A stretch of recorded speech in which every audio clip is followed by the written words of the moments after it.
I come from a country, Lebanon used to be the only majority Christian country in the Middle East. Most people don't know that. When they think of the Middle East, they think it's all Islamic countries. But Lebanon is the only majority Christian country in the Middle East. We were open-minded, we were fair. We prided ourselves on our multiculturalism. We welcomed everyone to our country, especially from the surrounding Arabic countries, because we wanted to share with them the westernization which we had created in the heart of the Middle East. Muslims used to send their children to come study in our universities because we had built the best universities in the Middle East. They graduated and worked in our economy. Because we had built the best economy in the Middle East, even though we did not have any oil. Lebanon was known as Paris of the Middle East, the banking capital of the Middle East. And as Christians, we focused on education. Education was very important to us. You know, we educated girls and boys, you know, no difference. We were living the good time. Unfortunately, all that began to change by the 70s because of two things.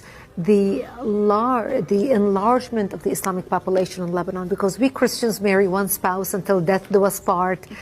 We don't have many kids. Muslims, on the other hand, are allowed to marry up to 4 wives at a time.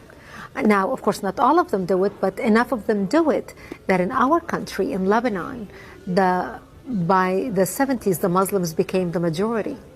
And once they became the majority, they started massacring the Christians and killing the Christians. I remember in 1974, we stopped traveling. We used to go spend Christmas and Easter in Beirut with the rest of my family. And we stopped traveling, and I would ask my father, why aren't we going to Beirut for Christmas this year? And my daddy would say to me, well, we just decided to stay home this year. And you know, I couldn't understand why. And later I learned is because Muslims started setting up fly-by-night checkpoints, and they would stop Christian cars traveling. And when they would get people out of the car and look at their ID and find out that this is a Christian family traveling, because in Lebanon our religion is written on our national ID, on your driver's license, on your passport.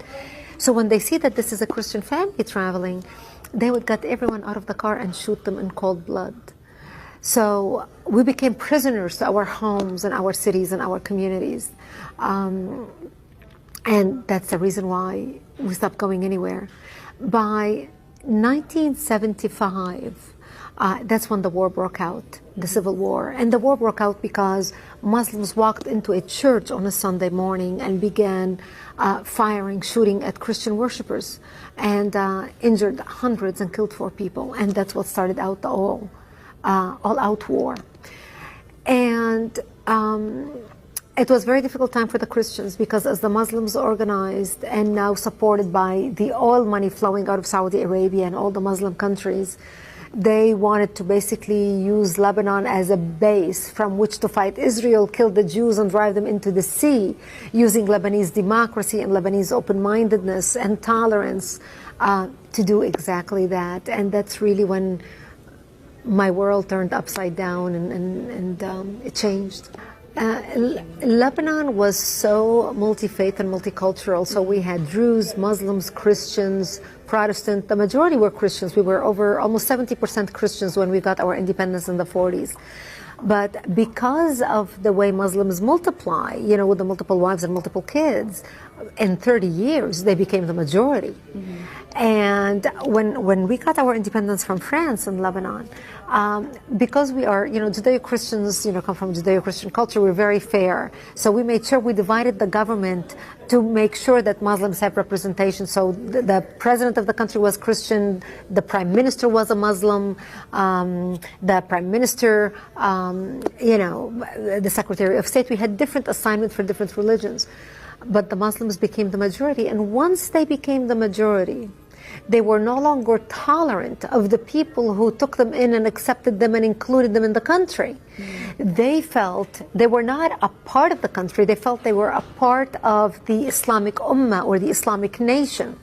So when they turned against their brethren Christians who lived in the same country, and Jews, but specifically the Christians, they began massacring us in large numbers because they thought we are in power now, and therefore we set the rules on how things should be.